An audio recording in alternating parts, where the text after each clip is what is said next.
Voilà, cette présentation vise à vous donner les essentiels, les bases sur les mutilations génitales féminines et ça s'inscrit dans la formation sur la trajectoire pour les mutilations génitales féminines.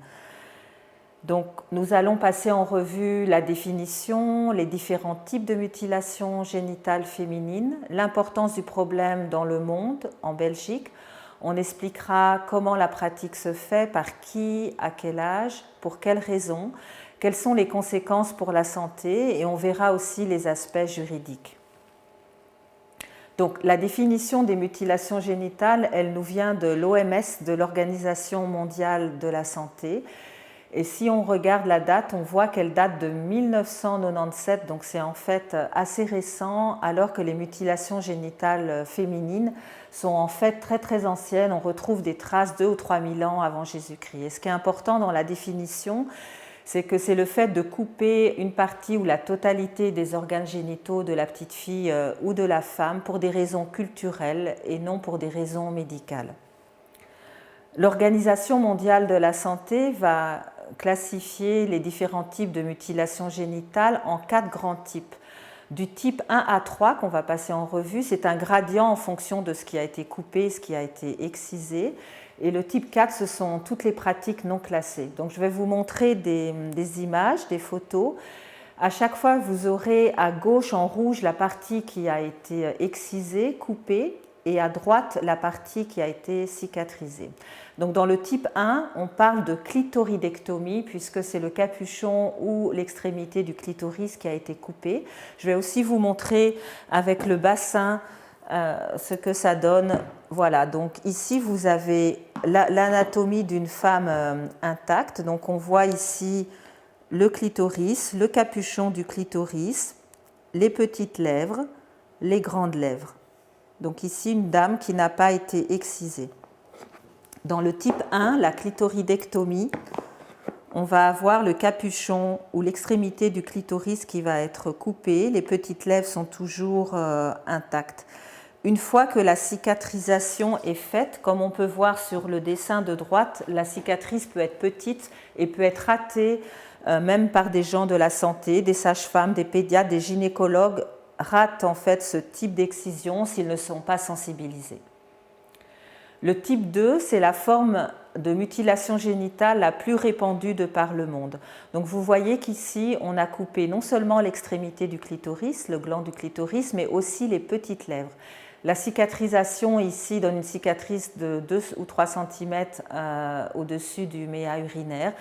Donc c'est, je pense, assez difficile de passer à côté, voilà, quand on fait un bon examen de la vulve. Alors je vais vous montrer de nouveau avec le mannequin. Donc vous voyez ici, par rapport à, si vous vous souvenez, le premier modèle que je vous ai montré, on voit bien la différence. Ici, le clitoris a été coupé, les petites lèvres, et donc on va avoir une réduction de l'ouverture vaginale. L'accouchement va toujours être possible, mais avec des risques de déchirure.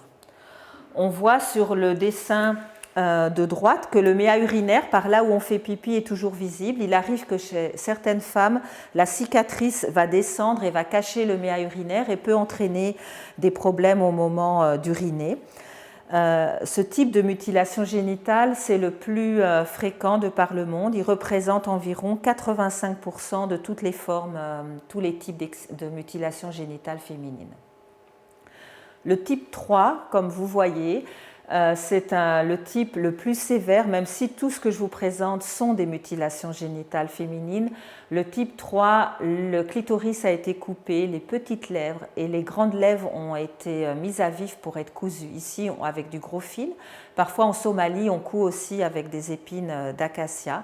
Et vous voyez le tout petit orifice qui est laissé pour le sang des règles et les urines. Donc, de nouveau, je reprends le mannequin.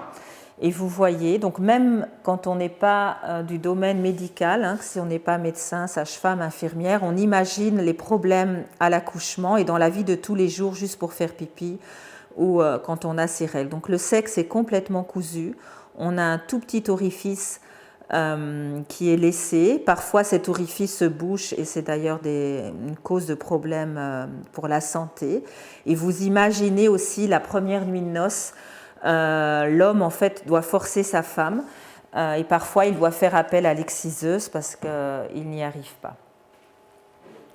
Le type 4, comme je vous disais, c'est un peu toutes les pratiques qui ne se reprennent pas dans le type 1, 2, 3, c'est toutes les pratiques non classées.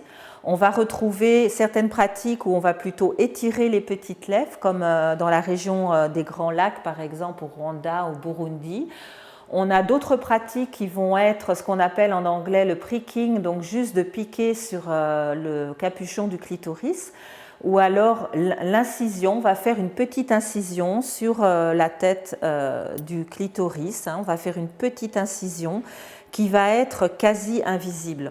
On sait qu'en Guinée, ça se pratique beaucoup, où des mamans qui ont eu conscience que l'excision était dangereuse pour la santé, mais qui n'arrivaient pas à lutter contre la pression familiale, ont demandé à certaines exciseuses de faire une toute petite incision pour qu'il y ait du sang qui coule et donner l'impression qu'on a fait un type 2 d'excision, alors qu'ensuite, à la cicatrisation, ce sera presque quasi invisible.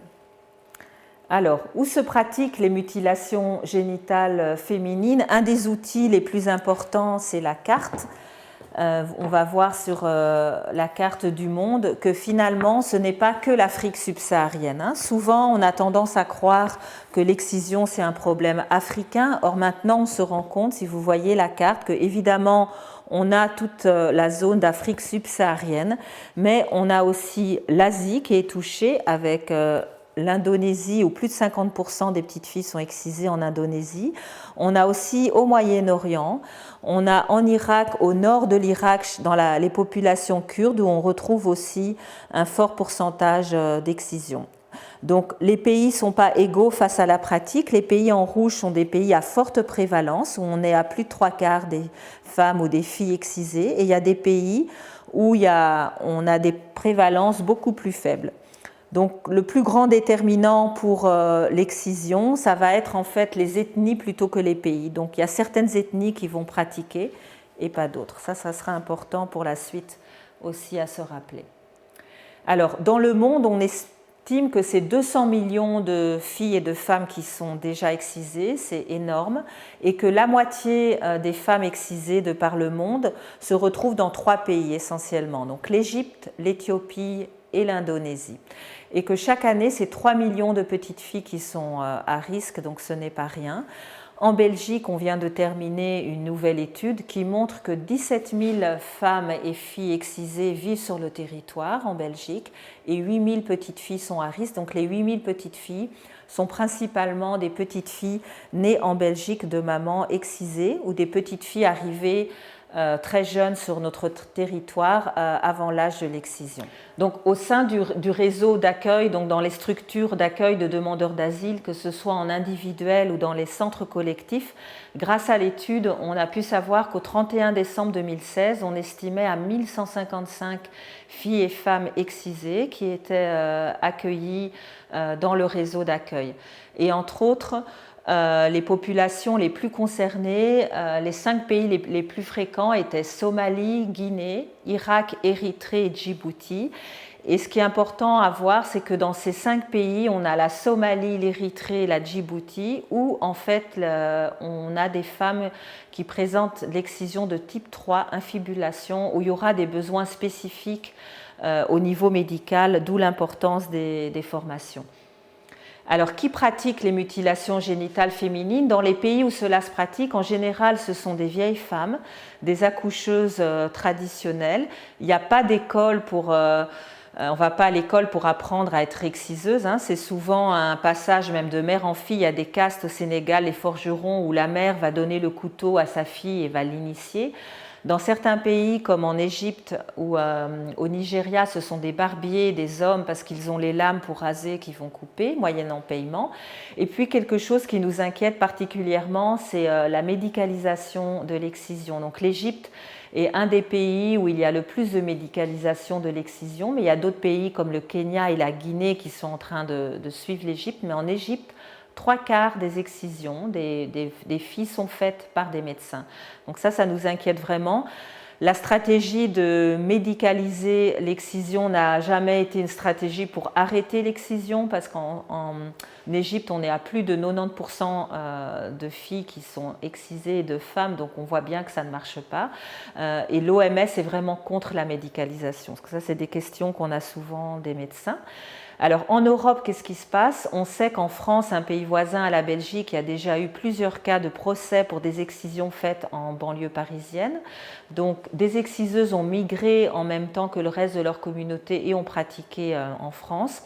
En Belgique, on n'a pas encore la preuve, mais on pourrait aussi avoir un jour la preuve que de l'excision se fait en Belgique. Par contre, ce dont on est sûr, c'est que des petites filles ont été envoyées en juillet et en août pendant les vacances dans leur pays d'origine pour être excisées. Donc on a eu plusieurs témoignages de médecins dans ce sens.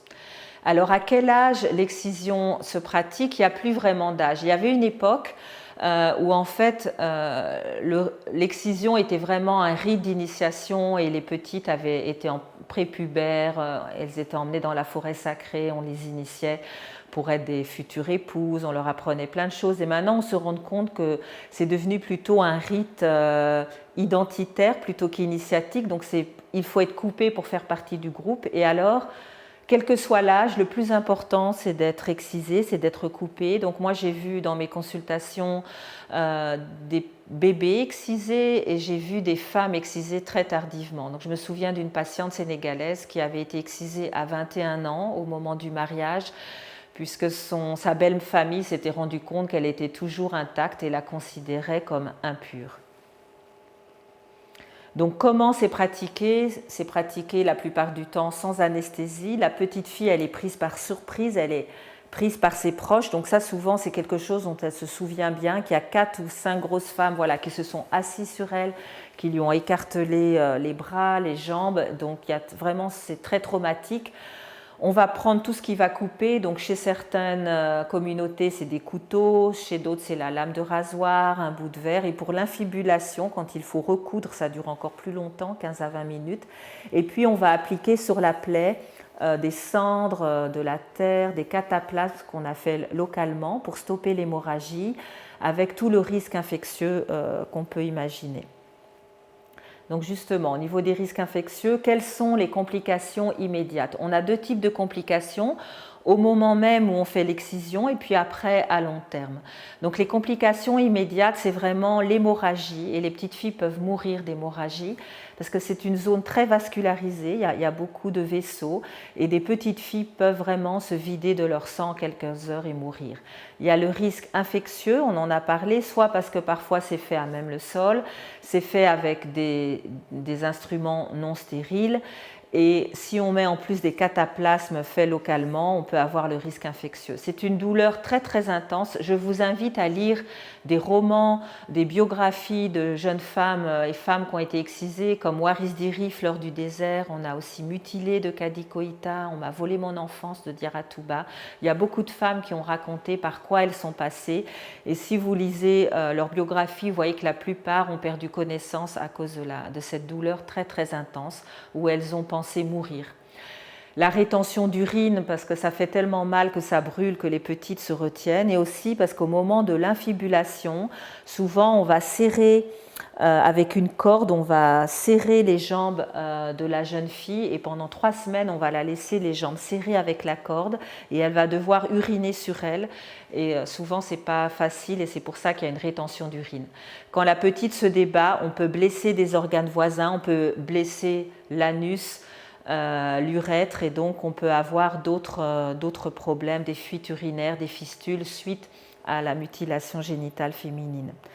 Un des risques aussi, c'est la transmission du VIH ou de l'hépatite B ou l'hépatite C, donc des maladies hématogènes, parce que dans certaines communautés, on va faire l'excision en groupe. Donc si vous voyez plutôt en Tanzanie, au Kenya, on peut des fois avoir un groupe de 50 filles qui sont excisées le même jour et alors l'exciseuse, elle va prendre sa lame de rasoir et elle va juste, sur un bout de tissu, essuyer la lame ou le couteau et elle va faire chaque fille une par une.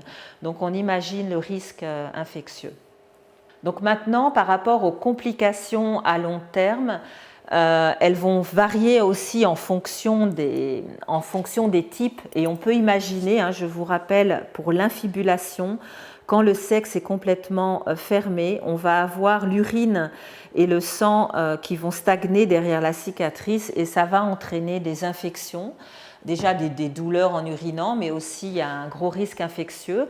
Il y a aussi le risque, même dans le cas du type 1 ou du type 2 d'excision, que après l'excision, ça ne cicatrise pas bien, qui est la formation d'abcès, qui est la formation de kystes, d'inclusion dermique qu'on devra opérer. Donc il y a beaucoup de conséquences qui peuvent être possibles. On ne veut pas dire que forcément toutes les femmes auront toute la liste de conséquences, mais peuvent en avoir une, deux, voire trois. Il y a les douleurs pendant les rapports sexuels. Donc, surtout en cas d'infibulation, chaque rapport sexuel va être douloureux, va entraîner des déchirures. Mais il faut ajouter aussi à ça le mariage forcé. Donc, quand en plus vous avez la douleur physique de l'excision, plus le fait que vous n'avez aucun désir pour votre partenaire parce que ça a été un mariage forcé, il y a beaucoup de femmes qui en fait ont été violées toute leur vie à partir du jour où elles ont été mariées. Elles n'ont pas choisi leur mari, elles ont été excisées et donc les rapports sexuels pour eux c'est juste de la violence, il n'y a jamais de plaisir ou de désir. Il y a les problèmes aussi à l'accouchement. Donc lors de l'accouchement, on peut avoir plus de risques de déchirure et de travail bloqué en particulier en cas d'infibulation. Voilà, je vous ai remis sur cette image les conséquences qu'on peut avoir par rapport à l'infibulation. Donc on voit sur le dessin de droite la vessie qui est très dilatée parce que l'urine est déviée à cause de la cicatrice de l'infibulation. Donc c'est des femmes qui peuvent mettre des fois 15 minutes à uriner parce qu'elles vont devoir s'appuyer sur le bas-ventre pour que l'urine sorte petit à petit. Et puis sur l'image de gauche, vous voyez que tout le sang des règles peut être collecté dans le vagin. Ça va entraîner des pesanteurs pelviennes, parfois des vomissements, parce que là encore, le sang pendant les règles ne peut pas sortir. Et le sang va sortir. Le sang va être noirâtre et pas rouge parce qu'il va stagner dans le vagin. Et c'est des femmes qui pourront vous dire en consultation Madame, mes règles elles durent 10 jours ou 15 jours. En fait, elles saignent pendant 5 jours, mais le temps que tout le sang s'écoule, ça va durer plus longtemps. Vous voyez sur ce dessin également le risque à l'accouchement de déchirure puisque les tissus sont cicatriciels. Au moment de la sortie du bébé, le périnée ne va pas bien se détendre et il y a un gros risque de déchirure si on ne fait rien. Donc justement, qu'est-ce qu'on peut faire par rapport aux femmes qui ont été excisées et par rapport aux femmes infibulées ? Donc en particulier pour l'infibulation, quand l'infibulation est très très serrée et qu'elle entraîne des douleurs trop importantes pour uriner ou pendant les règles, on peut proposer la désinfibulation. Donc vous voyez ici un petit schéma qui vous montre comment on peut désinfibuler pour en fait libérer la vulve. Ici, on ne parle pas de reconstruction du clitoris, on parle de juste ouvrir sur la cicatrice pour donner un espace plus grand au niveau vulvaire. Donc, quelles sont les indications de la désinfibulation? C'est très très important ce passage-là, puisque en ce moment, dans le réseau d'accueil, on a plus de 400 femmes somaliennes et 97-98% des femmes somaliennes sont infibulées. Donc si en face de vous, lors d'une consultation, vous avez une dame somalienne qui est arrivée adulte, demandeuse d'asile, vous pouvez être quasi sûr qu'elle est infibulée. Et ça nécessite évidemment un contrôle au niveau médical, mais dès que vous avez le diagnostic de l'infibulation, vous pouvez, à l'aide du service médical et du médecin qui l'a examiné, proposer la désinfibulation qui va la soulager. Donc c'est une opération qui est recommandée par l'Organisation mondiale de la santé.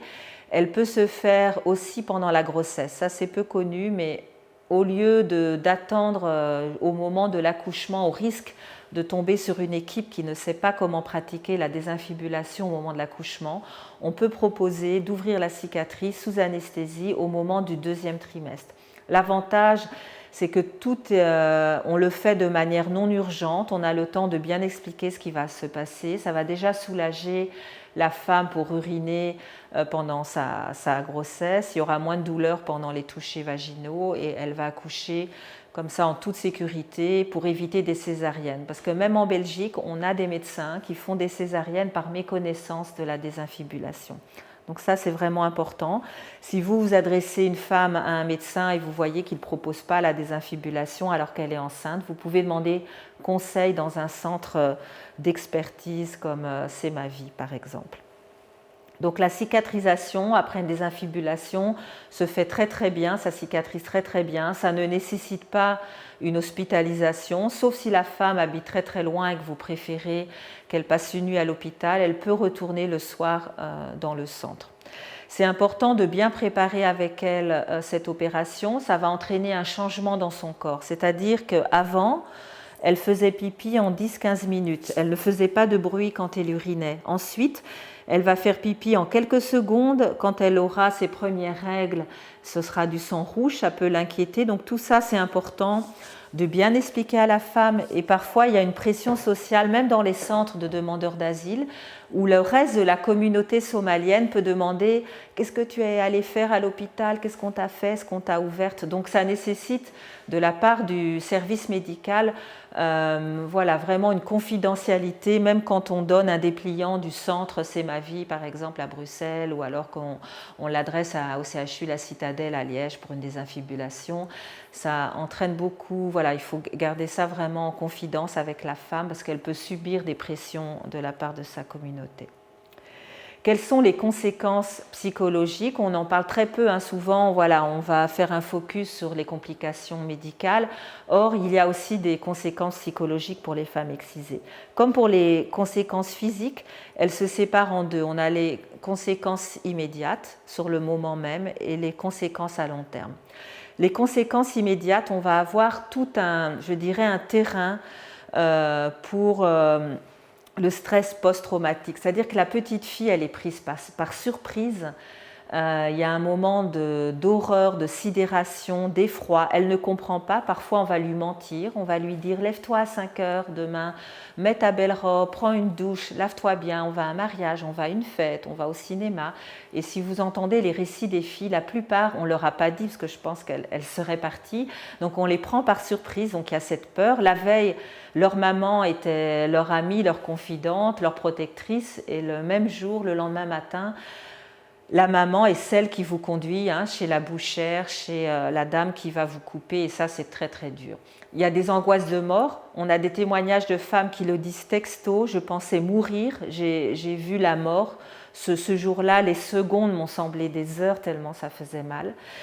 Et il y a des petites filles à ce moment-là qui vont déjà avoir une dissociation, un clivage. C'est-à-dire, elles racontent très bien qu'elles sortent de leur corps et elles vont voir l'exciseuse couper. Elle dit « Je me voyais ». Je ne pouvais pas hurler, je ne pouvais pas crier, j'avais mal, mais j'étais comme tétanisée.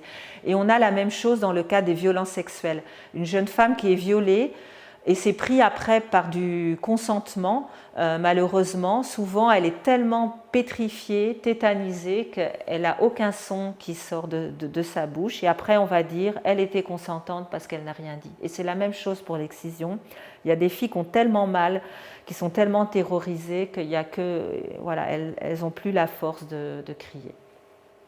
Donc ça, ce sont les conséquences immédiates qui vont conduire en fait, les conditions de l'excision vont conduire à long terme à un syndrome de stress post-traumatique. Donc c'est des femmes qui peuvent avoir une réviviscence en fait de leur mémoire traumatique par une odeur, par une couleur.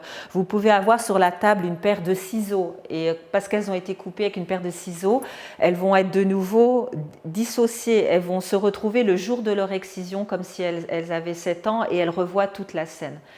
Et là, j'insiste aussi, c'est très important, sur la manière dont on fait un examen physique pour un gynécologue ou une sage-femme. Quand la dame va monter sur la table d'examen gynéco, parfois c'est sa première fois de se remettre dans cette position sur le dos où elle va devoir écarter les jambes et que quelqu'un va être entre ses deux cuisses en train de regarder son sexe. Et même si là, le gynéco, la sage-femme n'est pas l'exciseuse, elle, dans cette position-là, il suffit que le médecin appuie un tout petit peu trop fort sur les cuisses pour aider, parce que la dame a peur, elle tremble, et que vous faites comme ça, allez madame, on est un peu pressé, dépêchez-vous, et que vous êtes un peu trop brusque, elle peut de nouveau se dissocier. Et j'insiste parce que parfois c'est mal interprété. C'est interprété, ah mais arrêtez votre cinéma, qu'est-ce que vous faites? Alors qu'en fait la dame, c'est sa mémoire traumatique qui est en train de, voilà, de nouveau flamber. Et donc c'est vraiment important de la ramener dans le moment présent. Et de lui dire, on est là, on est à Bruxelles, on est à Liège, on est dans un cabinet médical, vous êtes en sécurité, pour la ramener au moment présent, parce qu'elle repart le jour de son excision. Quand on voit aussi une femme excisée pour la première fois, on conseille souvent au gynécologue, à la sage-femme, de bloquer le temps de 2 consultations dans son agenda, parce que c'est des dames qui ont besoin de temps, elles ont peur, elles sont pudiques, elles se demandent ce qu'on va leur faire. Souvent, elles ont les jambes qui tremblent. Voilà, donc ça demande vraiment beaucoup d'attention, de prendre du temps. Et le premier rendez-vous est très important pour redonner confiance. Si ça se passe mal, si vous êtes trop brusque, elle ne voudra plus revenir vous voir. Donc c'est vraiment important de prendre ce temps-là, cette confiance qu'elle a en vous. Au niveau des conséquences à long terme, c'est toujours aussi difficile de voir qu'est-ce qui est la conséquence de l'excision même, qu'est-ce qui est la conséquence du mariage forcé. Comme souvent les jeunes filles ont vécu les deux à quelques années d'intervalle, le fait que certaines ont été battues régulièrement dans le cadre du mariage, qu'elles ont subi des viols, même si c'est dans le cadre du mariage, quand on ne choisit pas d'avoir un rapport sexuel, c'est un viol. Elles ont tellement un affaiblissement, une perte de l'estime de soi que c'est difficile et c'est peu important finalement de savoir est-ce que c'est 20% l'excision, 80% le mariage forcé. On essaye de prendre la femme dans sa globalité. Et il faut comprendre une femme qui vient de Guinée, de Somalie, où on lui disait là-bas, en tant que femme excisée, tu es normale, tu es complète. On utilise même l'expression tu es complète. Quand une femme est excisée, elle arrive ici et elle peut se retrouver avec des médecins qui lui disent mais qu'est-ce qu'on vous a fait, c'est barbare et ça va pas, vous n'êtes plus une femme, ou d'entendre ça d'autres, des fois résidentes dans un centre. C'est très très dur. Donc il faut se mettre à la place de cette femme qui est dans un chamboulement. Alors je vous parlais tout à l'heure des centres de référence. Il y a 2 grands centres en Belgique qui sont accrédités par la Sécurité sociale, par l'INAMI-RISIF, où on propose des soins multidisciplinaires entièrement pris en charge. Donc c'est le CHU Saint-Pierre avec l'unité C'est ma vie, c'est le centre médical d'aide aux victimes de l'excision, et puis l'UZ de Gand, la Vrouwen Clinic, qui offre le même service. Donc dans cette équipe, vous avez à la fois une sexologue, un gynécologue, une psychologue et une sage-femme pour offrir des soins de qualité globaux. Les dames demandeuses d'asile peuvent bénéficier de ces consultations avec un réquisitoire et pour les femmes qui ont une mutuelle, c'est remboursé totalement par la mutuelle. Il y a d'autres centres qui offrent aussi un accompagnement. Donc, entre autres, les centres de planning, beaucoup ont été formés déjà à la problématique, peuvent également faire des certificats médicaux d'excision, de non-excision et fournir des soins. Au niveau psychologique, on a des services comme Ulysse, Womundo ou Exil. Et puis, on a bien sûr les associations spécialisées sur les mutilations génitales féminines comme GAMS et Intact. Donc, GAMS Belgique, c'est une association qui a été créée il y a déjà plus de 20 ans, en 1996, par une dame activiste sénégalaise, Kadidiatou Diallo. Et ses principales missions sont la prévention, donc il y a tout un travail qui est fait au niveau des communautés, et que ce soit avec les femmes, les hommes, les jeunes, donc on essaye vraiment de toucher tout le monde. Il y a aussi l'accompagnement des femmes déjà excisées, donc un accompagnement individuel, psychosocial, mais aussi des ateliers en groupe. Donc beaucoup d'ateliers sont proposés. Là encore, ça va des femmes enceintes jusqu'aux enfants avec des bébés, des troubles de l'attachement, aux ados, aux femmes adultes et aussi aux hommes. Donc on essaie de toucher tout le monde. Il y a une mise à disposition de l'expertise avec l'écriture de guidelines pour les professionnels. Et puis, depuis 2008, on a créé le réseau des stratégies concertées qui permet de mettre ensemble les différents acteurs du social, de la justice, de l'éducation. Le GAMS est présent à Bruxelles, son siège social, mais il y a aussi 2 antennes à Namur et à Liège, et puis des permanences à Anvers, Gand et Verviers. L'ASBL Intact a été créée en 2009. C'est une association composée de juristes et leur but est vraiment tout ce qui est protection nationale et protection internationale. Donc tout ce qui est la recherche et développement d'outils juridiques, un plaidoyer en défense des droits des femmes exposées aux mutilations génitales et au mariage forcé, et puis tout un volet comme le GAMS de formation. Donc souvent GAMS et Intact s'associent pour les formations pour les professionnels. Quelles sont les raisons invoquées pour la perpétuation de l'excision? C'est une question qui revient souvent. On pourrait passer, je pense, deux jours pour voir tous les aspects socio-anthropologiques, mais voilà les principales raisons que je vais vous citer maintenant. Donc il y a d'abord tous les mythes autour du clitoris. On pense souvent que le clitoris a des pouvoirs, que par exemple si la tête d'un bébé à l'accouchement touche le clitoris, le bébé va mourir, que si le pénis de l'homme au moment du rapport sexuel touche le clitoris, l'homme va devenir impuissant. Donc voilà, le clitoris, il y a plein de mythes. On pense aussi qu'il va grandir et parfois on dit à la petite fille, tu as quelque chose de sale qui pend entre tes jambes, donc elle va se nettoyer, elle revient et sa grand-mère lui dit non, tu es toujours sale tant que tu ne seras pas coupée. On retrouve aussi le côté esthétique, donc surtout en Somalie, Djibouti, là où on pratique l'infibulation. On pense en fait que le sexe d'une femme, qu'est-ce qui est beau? C'est d'avoir un sexe qui est lisse, qui est épilé. Donc la plupart des dames, voilà, ont le sexe complètement épilé, fermé, et on pense qu'une femme, voilà, belle, c'est une femme qui a au niveau de son sexe, qui est un sexe complètement lisse. Et ça, c'est quelque chose qu'il faudra travailler aussi quand on va proposer la désinfibulation, puisque les femmes vont croire qu'elles sont sales, qu'elles sont ouvertes, parce qu'elles ont ce côté-là, que c'est plus esthétique d'avoir un sexe fermé. Il y a aussi tout ce qui est la religion. Donc ça aussi, c'est très important à savoir, c'est que même si on ne retrouve rien dans le texte de la Bible ou du Coran, et que l'excision remonte 2 ou 3 000 ans avant Jésus-Christ, et que c'est vraiment basé sur la tradition, et pas sur la religion. Il y a certaines religions comme l'islam qui vont en fait, où on va trouver des imams qui vont prêcher en disant voilà, une femme musulmane peut aller faire sa prière si elle est excisée, sinon elle ne peut pas faire ses ablutions. Et donc là, c'est vraiment très important dans les mouvements de lutte contre l'excision de trouver des leaders religieux qui peuvent casser cette idée fausse en disant voilà, on a lu le Coran pour vous, il n'y a rien, il n'y a aucune recommandation religieuse pour exciser. Et c'est pour ça qu'on retrouve à la fois des chrétiens, des animistes et des musulmans qui excisent. Il y a aussi des raisons économiques à l'excision, puisque les mutilations génitales féminines, c'est un passeport pour le mariage. La femme, elle a plus de valeur sur le marché du mariage, parce que parfois la femme n'est qu'un objet. Elle peut être mariée pour éponger la dette du père. Donc le père s'est endetté, il n'a pas d'argent et il va vendre, il va donner sa fille en mariage. Et elle a plus de valeur si elle est excisée, si même elle est infibulée.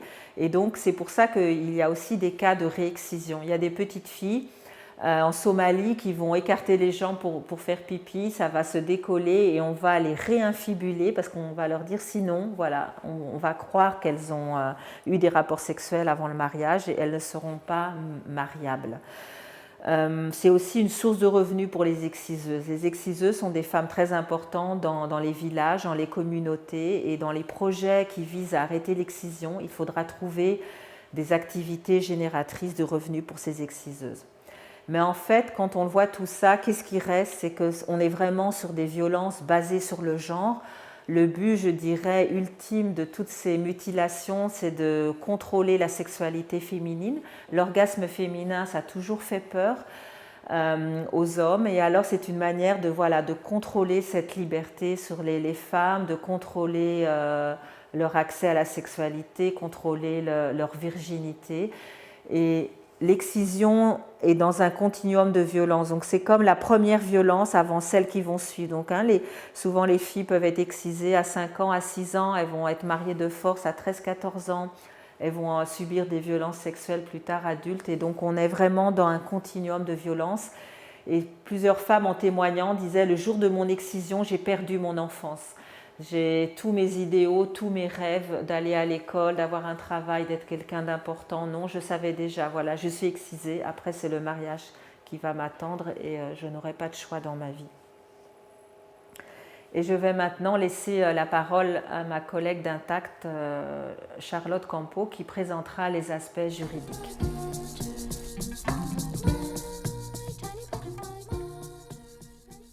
Bonjour, je m'appelle Charlotte Campo, je suis juriste chez Intact et je vous parlerai aujourd'hui du cadre juridique.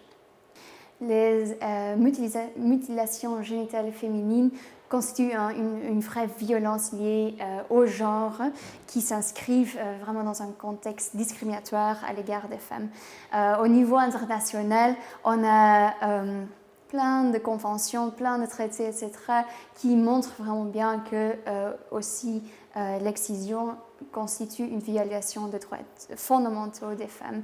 Par exemple, le droit à la vie. Parfois, les filles meurent après une excision, ou le droit à l'intégrité physique, le droit de ne pas être soumis à la torture, le droit à l'égalité et non-discrimination, bien entendu, la liberté, la sécurité, mais aussi le droit à la meilleure santé physique et mentale. Tout ça, ça se retrouve dans différents traités, différentes conventions. Parfois, ou très souvent même, ces conventions, ces traités sont une fois ratifiés et les États qui ratifient sont juridiquement liés par donc, les dispositions dans ces conventions. Donc vraiment la protection en fait, de tous ces droits qui sont intégrés dans les conventions, dans les traités. On a par exemple au niveau des Nations Unies, on a la Convention contre la discrimination à l'égard des femmes, on a la Convention par rapport aux enfants, etc. Mais aussi au niveau régional, on a pas mal d'instruments juridiques. Par exemple, ici en Europe, on a la Convention d'Istanbul qui mentionne très clairement aussi l'excision dans la Convention. On a aussi, au niveau de l'Afrique, on a le protocole Maputo, qui a été ratifié par 38 pays de l'Afrique. Il y en a 15 pays de l'Afrique qui l'ont signé. Donc ça veut dire qu'il y a déjà une volonté, mais ils ne sont pas encore liés par les dispositions. Il n'y en a que 3 qui n'ont pas encore signé ni ratifié. C'est le Botswana, la Tunisie et l'Égypte. Donc, au niveau politique, on pourrait dire qu'il y a quand même une volonté d'arrêter cette tradition néfaste, comme on dit dans le système Nations Unies. Mais on voit très bien sur le terrain que c'est bien sûr pas encore le cas, au contraire. Ici en Belgique, on a aussi dans le code pénal en fait, une disposition qui va incriminer spécifiquement l'excision même. C'est l'article 409 du code pénal. Qu'est-ce qu'il dit cet article?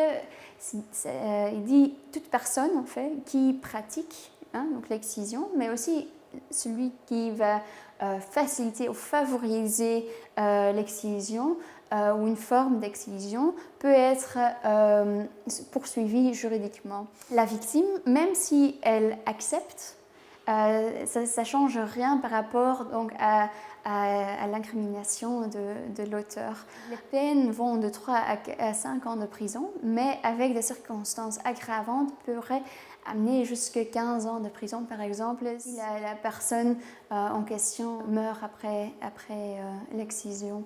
Les autres circonstances aggravantes sont, par exemple, si la victime est mineure, qui est dans presque tous les cas le cas, mais aussi la gravité des séquelles, s'il y a un but lucratif, etc., ça pourrait consister des circonstances aggravantes. Aussi, la tentative de pratiquer est punissable, donc même aux facilités, aux favorisés, donc même s'il n'y a qu'une tentative, c'est déjà suffisant pour être poursuivi en justice. Il y a une période de prescription pour porter plainte qui va jusqu'à 15 ans à partir du moment où la fille est majeure. Donc, ça peut aller jusqu'à 33 ans. avant que les événements, les faits sont prescrits. Très important aussi quand l'excision est pratiquée à l'étranger. Les personnes, l'auteur même est retrouvé en Belgique. La Belgique est compétente pour la persécution en fait. Maintenant, on a parlé de tous ces systèmes internationaux, tout le cadre international. Si un pays n'arrive pas à protéger sa fille, il existe quelque chose qu'on appelle le droit d'asile. Il existe une protection internationale.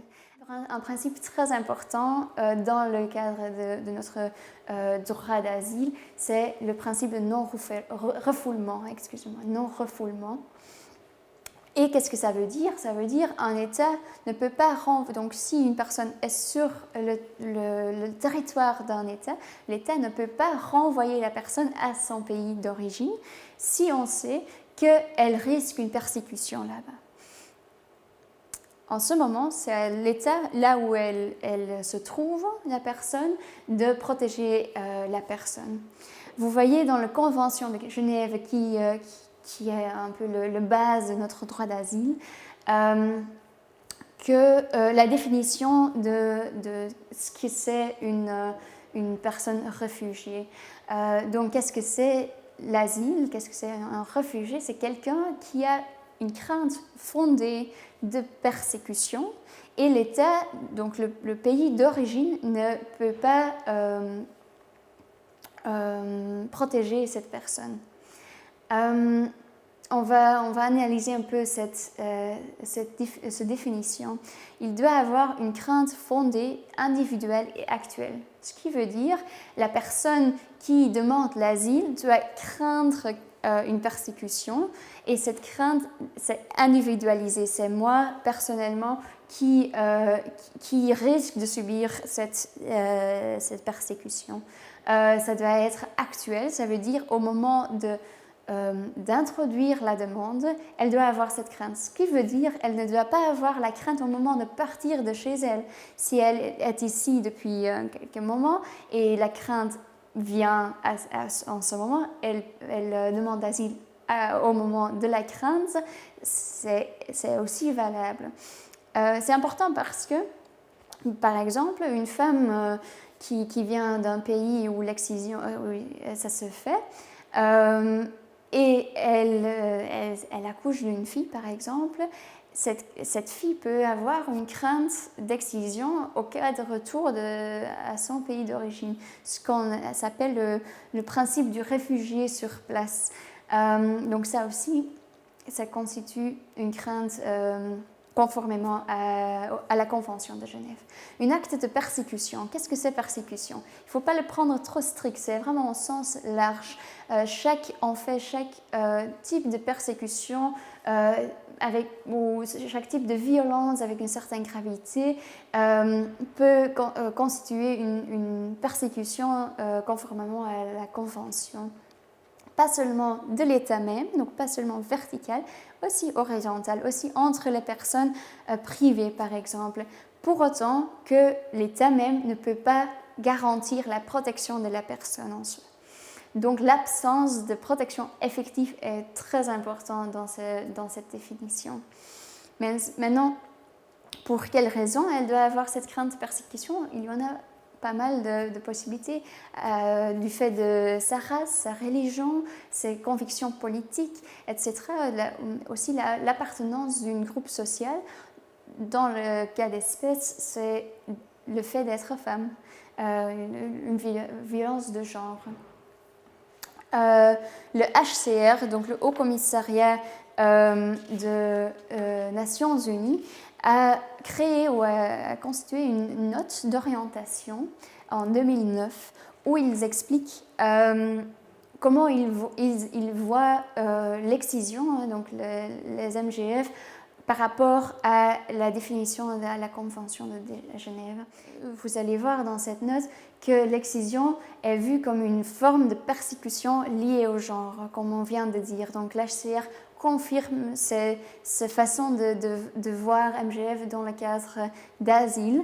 Ils vont aussi dire que ça ne doit pas être l'État, mais ce sont aussi des persécutions perpétrées par des personnes privées. Et très important dans cette note, c'est que l'excision est vue comme une forme de violence continue.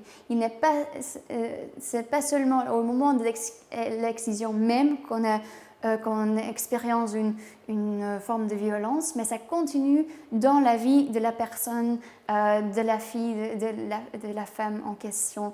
On lit très souvent, par exemple, des mariages forcés ou des violences sexuelles intrafamiliales suite à l'excision.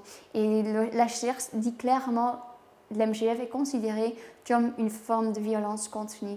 Maintenant, les juridictions en Belgique ne sont pas liées par ces principes de l'HCR et ne sont pas tout à fait d'accord. Il n'y en a que le Conseil de contention des étrangers, chambre francophone, qui a pris en compte cette forme de violence, de persécution continue et permanente. Dans un dossier de 2014, le Conseil de contention des étrangers néerlandophone n'a jamais pris ce genre de position. Maintenant, qui peut demander de l'asile? Très concrètement, on parle de qui on fait maintenant? On parle bien sûr des femmes intactes qui viennent d'un pays ou d'une ethnie où c'est fortement pratiqué, mais pas seulement eux, aussi leurs filles par exemple, aussi des femmes excisées avec des filles intactes. On parle aussi des personnes qui sont menacées ou persécutées en raison de leur opposition contre la pratique ou leur activisme contre la pratique, le refus d'être excisé ou le refus d'exciser sa fille. Et un autre groupe de personnes qui pourraient demander d'asile, même si c'est très compliqué mais important quand même, c'est les personnes qui ont été excisées et qui risquent une réexcision ou une réinfibulation. Ce n'est pas parce que quelqu'un a déjà subi une excision que ça ne pourrait pas se reproduire. Il y a plein de raisons, plein de situations dans lesquelles une femme se retrouve dans une situation de risque de réexcision ou réinfibulation. Par exemple, si la famille trouve qu'elle n'est pas assez excisée, donc on parle peut-être d'un type 1 et la famille veut que la fille soit excisée type 2 ou 3, elle risque une réexcision. Aussi, la réexcision pourrait se faire chez des filles qui ne se comportent pas très bien selon la tradition ou selon la communauté. On pourrait réexciser une fille à cause de ses comportements. Aussi, on pourrait réexciser une fille comme une peine en tant que sanction. Et bien sûr aussi les femmes qui étaient infibulées, qu'on va désinfibuler ou qui a accouché. Après, il pourrait être réinfibulé. Donc, dans le contexte de l'accouchement, il y aura aussi très souvent une réexcision ou un risque de réexcision. Avec cette risque de réexcision, il y a un élément très important pour la demande d'asile parce qu'il y a un article dans notre code des étrangers qui dit que s'il y a une présomption d'une nouvelle persécution, il y a un renversement de la charge de preuve. Donc, ils disent concrètement, si la personne a déjà été persécutée, il faut montrer pourquoi ça ne va pas se reproduire.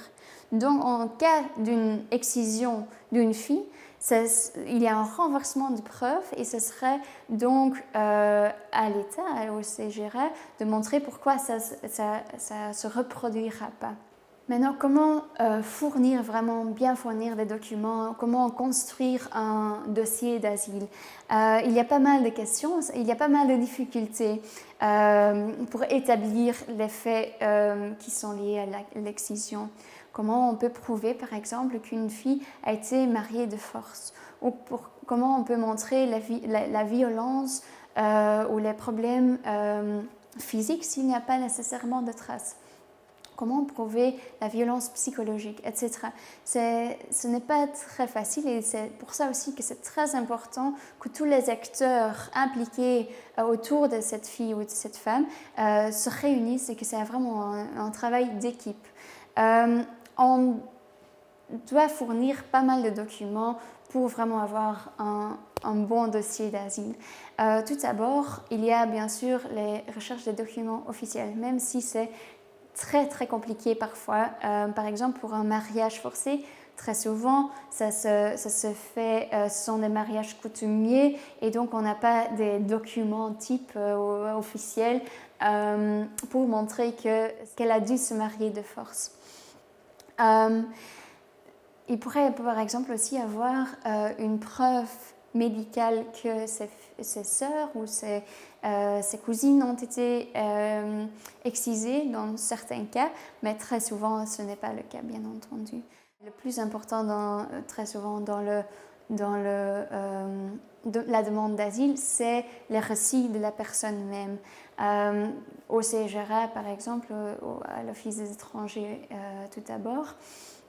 Maintenant, on parle des femmes qui sont traumatisées, qui ont parfois beaucoup de difficultés de parler de quelque chose si intime, si personnel. Donc, c'est très important de bien préparer la dame avant d'aller au CGRA. Ce sera aussi très important qu'un avocat soit présent avec elle pour vraiment indiquer là où la vulnérabilité joue, là où pour sentir la façon dont il déroule la conversation avec le CGRA. Très souvent, il pourrait y avoir des petites erreurs dans son récit ou des imprécisions. Ça ne doit pas porter préjudice à la crainte raisonnable qu'elle a, la dame. C'est pour ça aussi que c'est important d'avoir des attestations aussi médicales et psychologiques dans le dossier d'asile. Parce que même s'il y a parfois des petites erreurs dans son récit à elle, bien sûr, ça ne veut pas dire qu'elle n'est pas à risque.